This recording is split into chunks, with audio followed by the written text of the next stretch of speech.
I see us, but that's not what we wanted. It was live. I saw it on there. Yeah, I did too. Oh, we're live on Facebook right now. Ah, you're just Hi, Facebook. Hey, Facebook. Can you tell All this is right. our first time live on Facebook? Susan, let's maybe do a quick restart of the show, which is basically this. We're kicking off season 2 of the Awakening Educator. Last season we had 8 distinct series, and that we're both really proud of, and I feel like we did just some really powerful work in. And we are coming back for season 2, and we thought we'd do a little bit of a retrospective of those last series in season 1 and give a preview of season 2. So that's what we're going to talk about today. So welcome, Susan. Hi, Megan. It's good to be back again. A few minutes later, we're figuring it all out. But You know, I think we have a few people live with us. I got a couple. I can see a few people watching. So oh, send that's us some love. exciting. Give us some appreciation. Yeah, we're gonna talk about. It does feel like what we have presented so far I'm so proud of, and I feel like we're such at a moment in history and such at a moment in education, that we have so much more to talk about. So I'm really excited about where we're going, but I also feel like all of the episodes that we did in our first season are really still really relevant today. So and as always, Megan, I'm so grateful to be partnering with you. It's always so much fun. We have a lot of fun laughing with each other, but also digging in deep to things that we feel passionate and strong about. So, Yeah, I feel the same, Susan. And I'm so glad you can see Facebook Live because I can't. I was trying to peek over with my other computer to see if we were on there, and I can't tell what's going on. So hopefully this is happening. And it is happening. We're there. We're okay, and there. I'm going to hit record at the same time because just in case. Okay. Now we know how to do it too. So we've learned something new today. But yeah, it's such an honor to work with you, Susan. I always have so much fun. I love your perspective. It's really inspiring for me. And I think it's just made for a really powerful show. So I'm really glad that we're back for season 2. And I'm glad we took a break too, actually. So Yeah. I think that was good as well.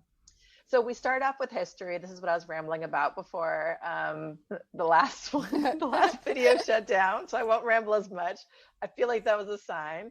But we started out with history, and we interviewed some really powerful guests. And really what we did, mostly I think the theme was centering civic engagement around understanding our history. So all of our guests talked about different areas about that. And that feels super relevant for today, doesn't it, Susan?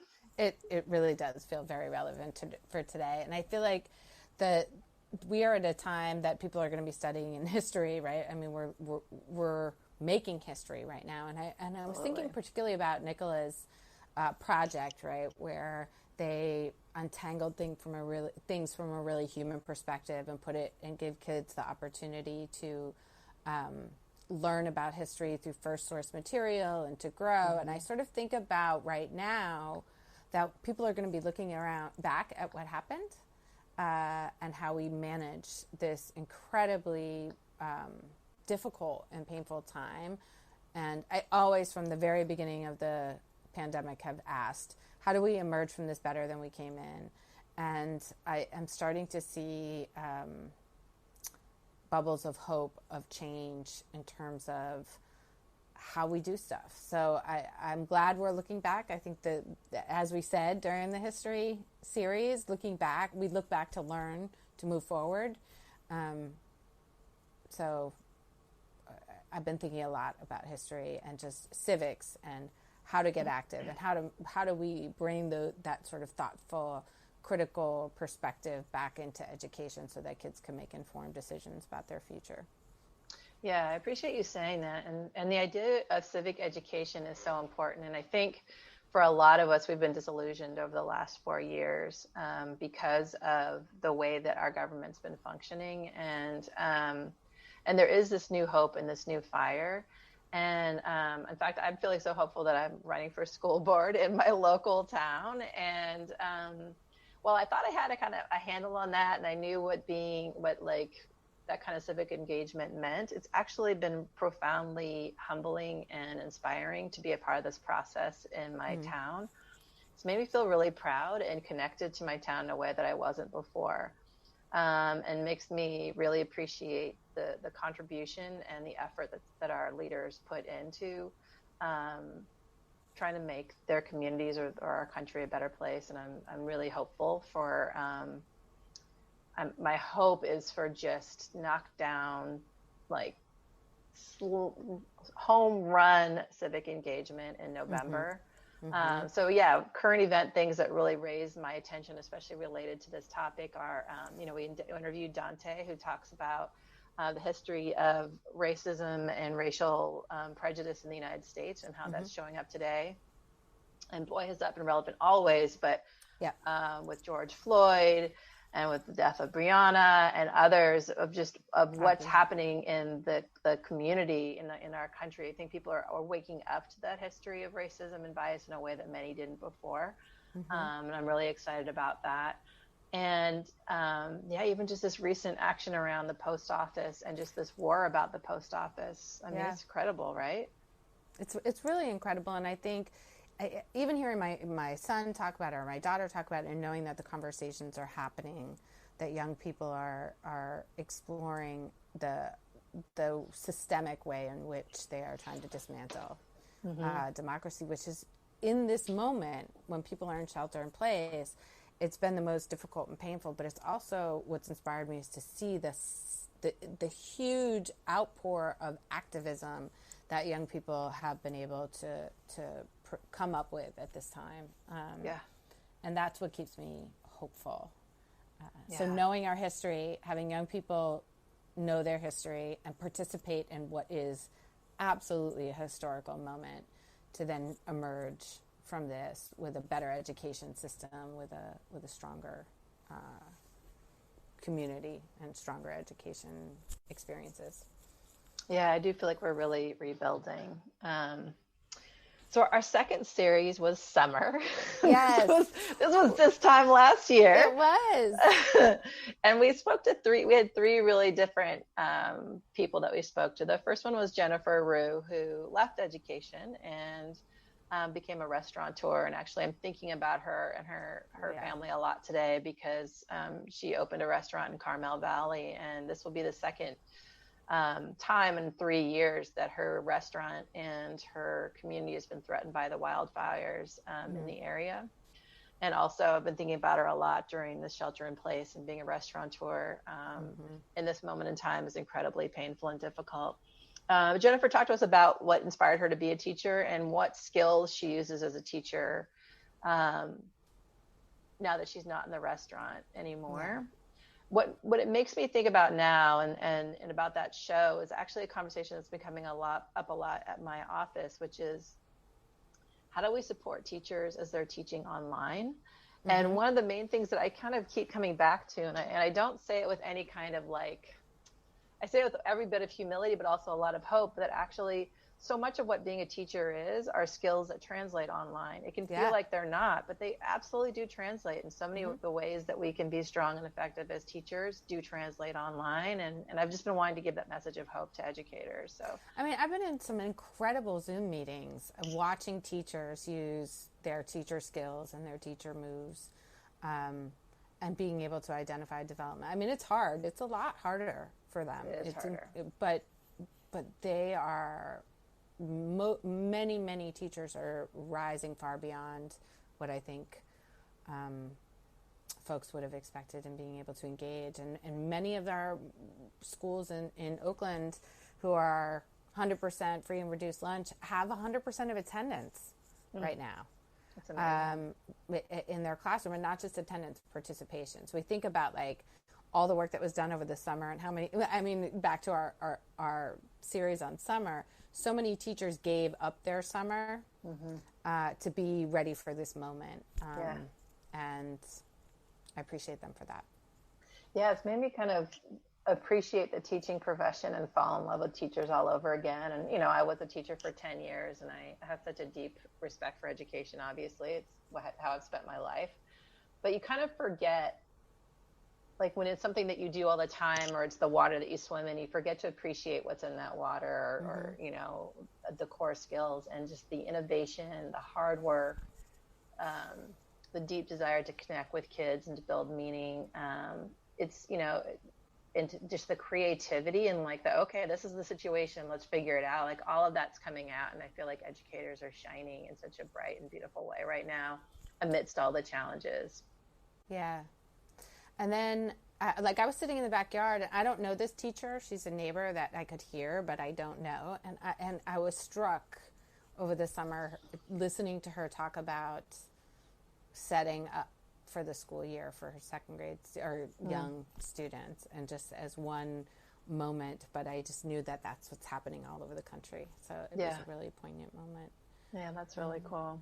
Then we talked to Mateo Payne about Freedom Schools. And so Freedom Schools this summer during Shelter in Place showed up in incredible ways. So they were able to put together all the books that they used for Freedom Schools, deliver them to all the kids who were enrolled in the program this summer, and do a distance learning model of the Freedom Schools that Mateo talked about, where the kids came on every morning and all the kids had the books, and then they would send the kids off to do some stuff in the middle of the day. But they were basically provided them with a summer Freedom Schools experience via distance learning over the summer. And I know Mateo isn't with Lincoln anymore, but I could see that he was still involved in some of that. So I was grateful for his conversation.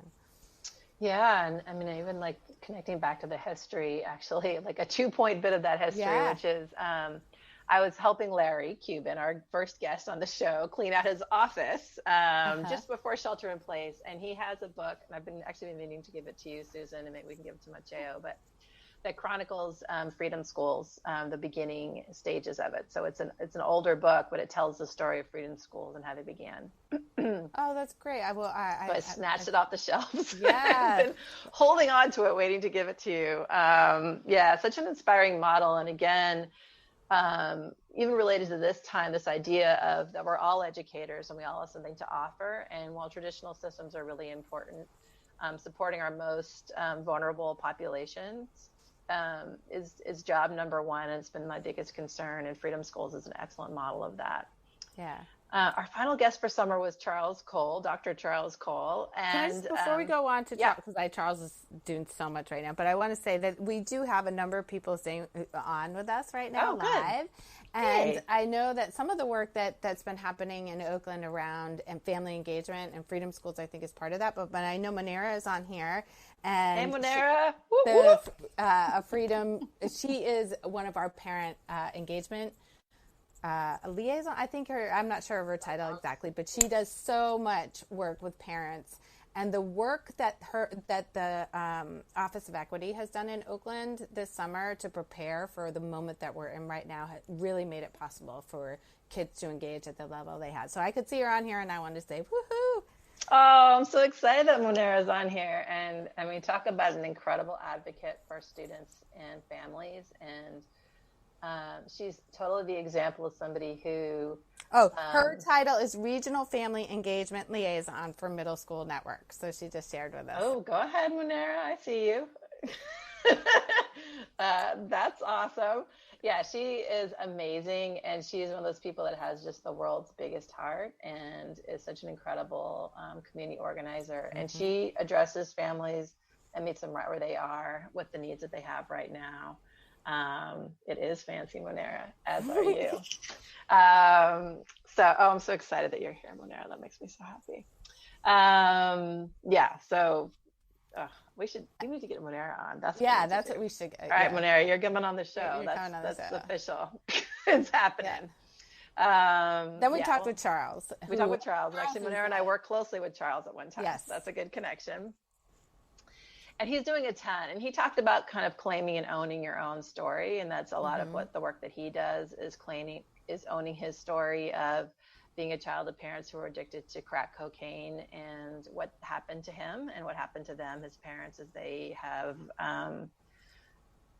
since gotten into recovery and, his journey through the education system. And he's been talking a lot this summer. So he has a couple different podcasts himself, and I feel like every time I turn on Facebook, he's doing Facebook Live. Yeah, he is. He's all the time. I mean, I watched the he's two of the eight black hands, yeah. Eight black hands.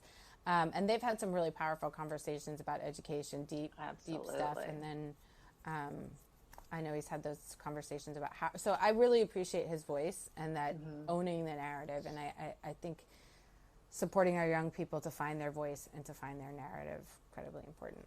Yeah. Yeah. Series 3, which is, I know, near and dear to both of our hearts, is on immigration. What was our immigration series? And we did 4 parts on this one. And the first one, we talked about immigration law and really just got some grounding in what was happening and how the immigration law and guidelines were changing or being differently interpreted under the Trump administration. And then we really started talking to people who are doing the work. So we spoke to Nicole Knight, who is leading the sanctuary, leading the whole district program in Oakland Unified around English learners, but also the sanctuary programs. And sanctuary programs means that Oakland is a sanctuary district. A sanctuary city, and Oakland Unified is a sanctuary district, which means that they don't participate with ICE raids, and it's a safe space for families that don't need to worry about, you don't get as, I'm not describing sanctuary very well, but essentially it's a safe haven for immigrant families. That's maybe the best way to describe it. And Nicole's work is pretty incredible.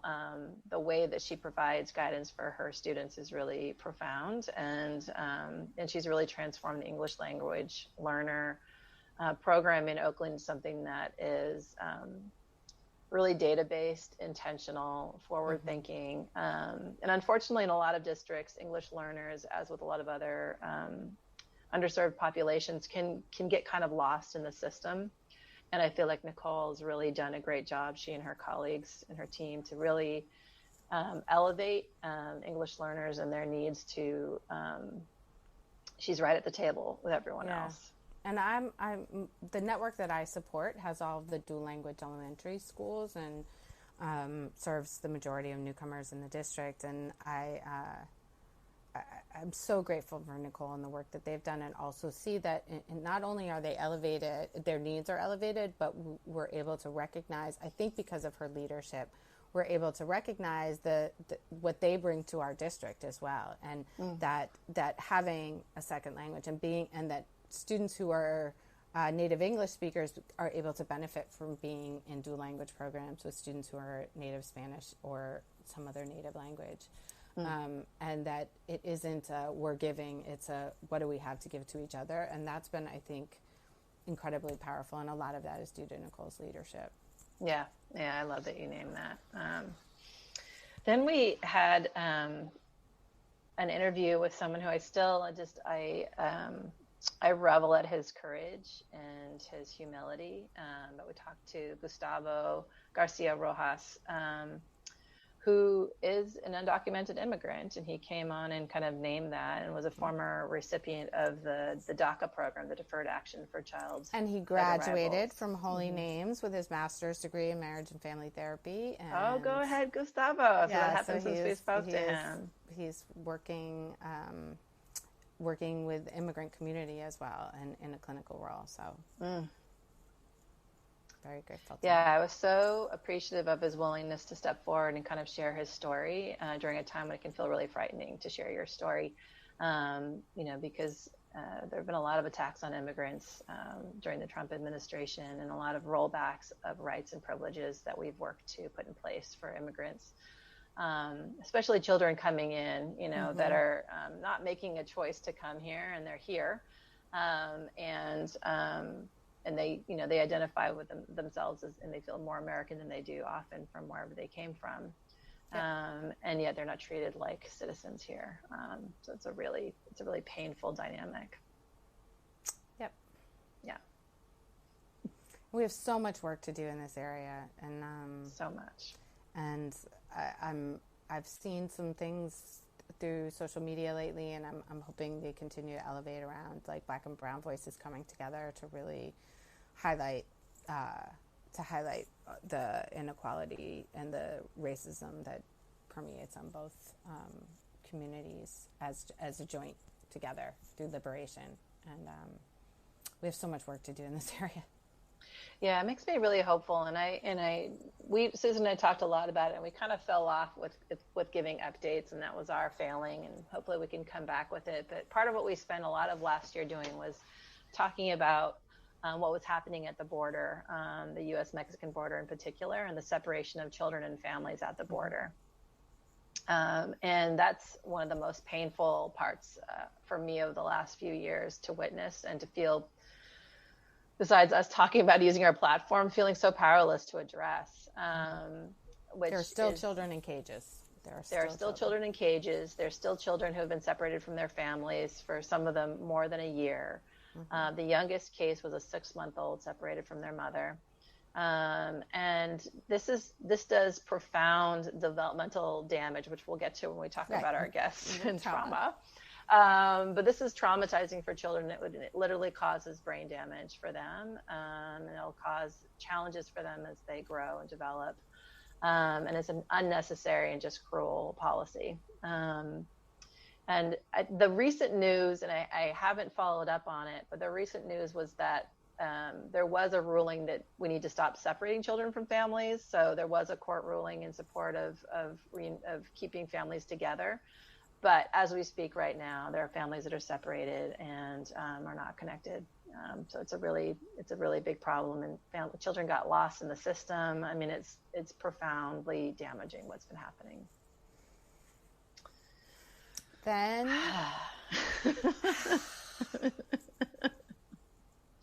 yeah, breathe. Yeah. And our topic after immigration? Yeah, I was going to say we also met with Laura Markham. Oh, that's right. I just want to say. The Faraway Brothers. Yeah, she's the author of a New York Times critically reviewed novel, The Faraway Brothers. And she, that novel tells the story of two brothers and what drove them to cross the U.S. border and become United States citizens, and gives you a real good glimpse and humanizes the plight of immigrants in a really powerful way. Because I feel like a lot of times people say, well, don't come here. Like if you're not legal, don't come here, but without actually understanding that there's no choice in a lot of cases, and people are stuck between a rock and a hard place. And I feel like the Faraway Brothers does a really beautiful job describing that, and of specific, like, real life boys. And it's been adapted for young adult readers as well. Yes. So there is a young adult reader version. And I think one of the things that's so important about providing narrative experiences is just what you said. And I think when we humanize, and there's a lot of evidence out there that we need to have more stories told. And I think this connects back to Charles, right? When we know someone's story and we know it from a human perspective, it allows us it touches our compassion in a way that we can join the fight from a humanistic perspective rather than from a data perspective. Yeah, I so appreciate you saying that, Susan. That's right. Yeah. Our next series was food. Oh yeah. Oh, that's right. And I mean, we had the world's silliest show between the two of us. That was we'll forget about that one. That one's not we'll up. Pretend like that didn't happen. That's its own blooper reel. That was a whole hour of blooper reel. Just skip it. It's cool. But the one with Jennifer Labar, I think, is our most viewed episode. So when we went into shelter in place and we could see how much food was the most sort of thing that people were concerned about, as families were so dependent on nutritional services. And when we reposted that video, it got more views. That's our highest viewed episode. Yeah, absolutely. I think 18,000 people listened to that episode on Facebook alone. And that's really powerful. And so Jennifer Labar is a brilliant leader in the nutrition services field. And she has done a lot of things to, demystify the lunch lady, Mm-hmm. ethos, and really show how important food services are and nutrition is for children. She does a lot of advocacy at the state level. She's just a powerhouse and a Yeah. really humble, excellent human being. You learn a lot about why nutrition services are important, and it's absolutely the first question I had when we went to shelter in place. Yeah. I mean, it went like education and almost neck and neck was like, how are we feeding kids? Right. Just understanding and knowing how much kids and families rely on nutrition services. I had the honor yesterday of working at one of the food distribution sites in Oakland, and my understanding is that before student IDs were required, we were giving 18,000 meals away every day that the food distribution was happening in Oakland. And it's a lot lower now because students have to have, there's a few more barriers. But when you think about how many people the school was feeding and keeping alive during this time, and they were healthy, nutritional meals and opportunities, and I just had the opportunity to connect with people. It's really powerful. Yeah, I did. I volunteered too. I'd hoped to do it all summer, and my calendar, I know that's going to surprise you, Susan, got full.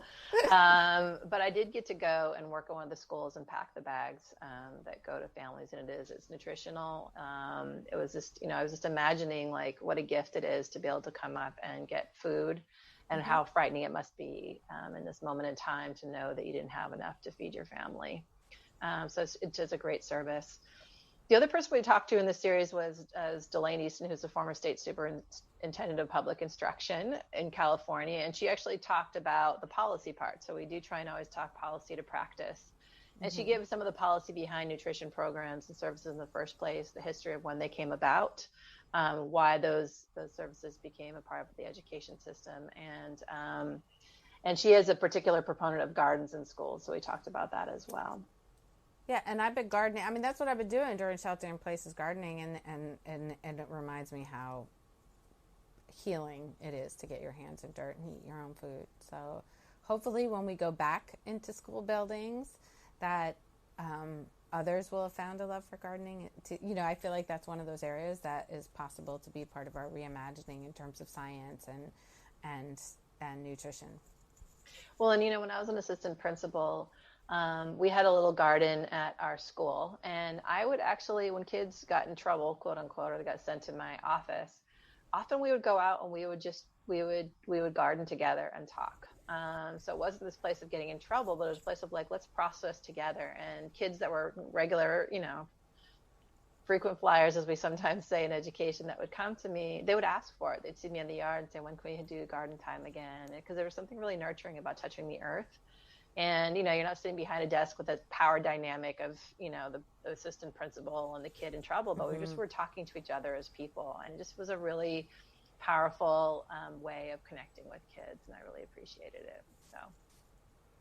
Yeah. All right, Susan, we got to move faster here. But we have series we're 5 on trauma. Yeah. Take it away, Susan. All right. Well, I've been yours. steeped in trauma. I've just completed phase 1 of the neurosequential. We had Dr. Bruce Perry, who, as many of you know, he's a leader in understanding child trauma in the world. And I was so grateful to have him on and to be able to talk about some of the brain development around trauma and understanding development and how we can. And as you were talking about gardening, that's it, right? Like it's that regulate, relate, reason, and how being in the garden and how being in a parallel process is really trauma informed. It's relational. It's giving kids what they need.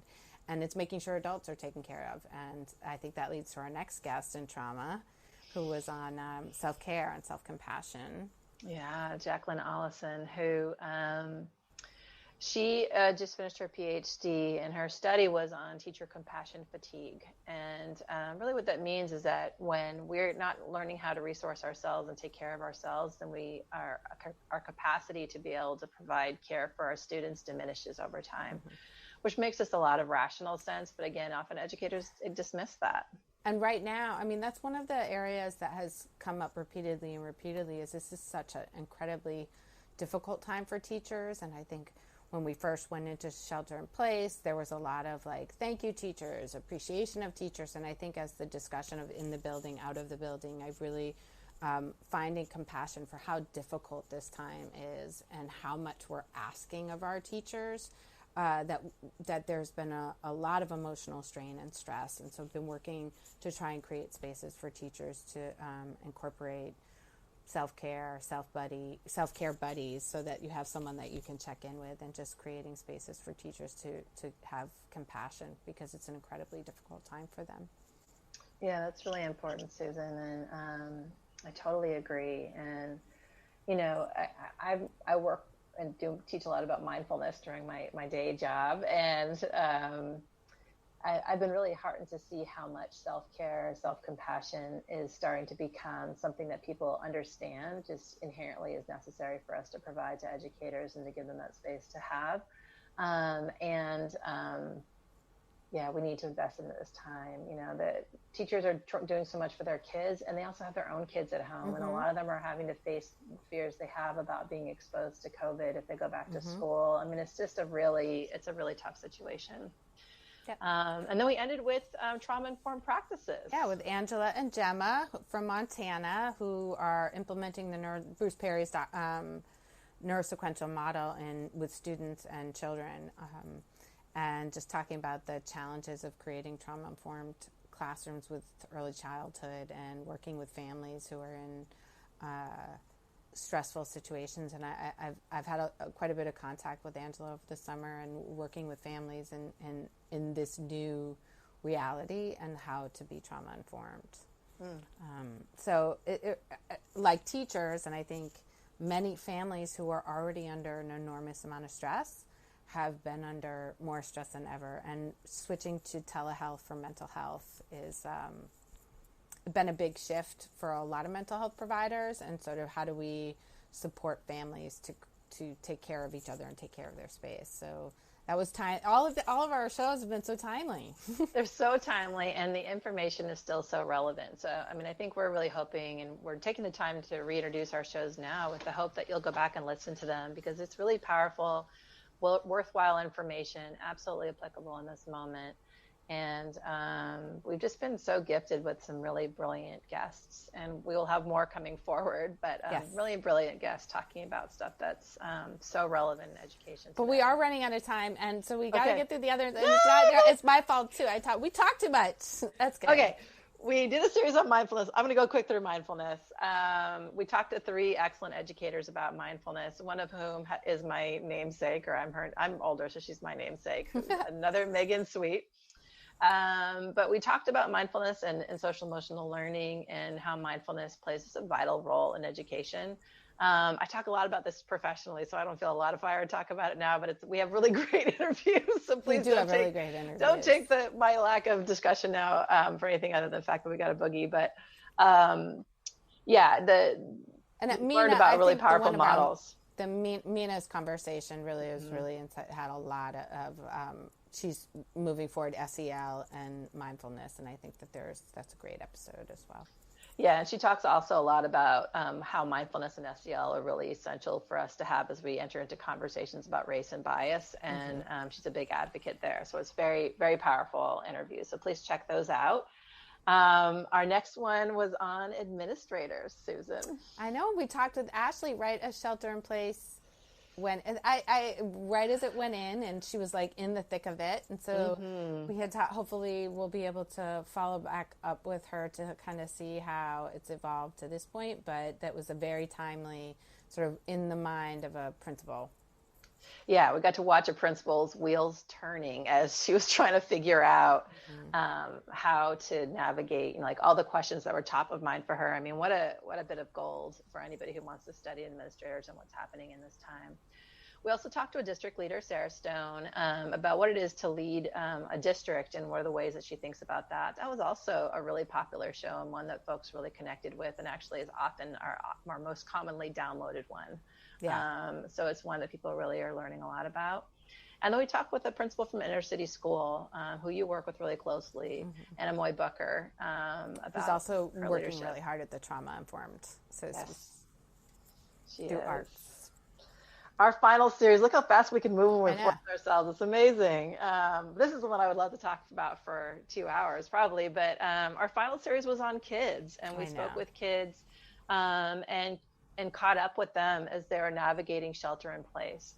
And the first two parts of our 3-part series on kids were interviewing high school seniors, which I thought was just a really sweet and poignant series of conversations with high school seniors in the midst of shelter in place, navigating what it is to graduate without any of the bells and whistles that normally come with being a senior in high school. And I'm pretty sure Jason and Jay, I know Jay Walt was with our arts for kids, but they have both gone off to college at this point. So it's going to be a different kind of college experience, but I'm pretty sure I saw that they headed off. So I'm curious what that experience is like, and maybe at some point we can catch up with them. But this is what it's all about, the kids, right? That's right. And our third one in that series was Creative Kids, and we interviewed kids. So we interviewed two twins, one in our high school senior series and the other one in Creative Kids. And Jay Walt, one of those seniors, has since released an album. It's blown up.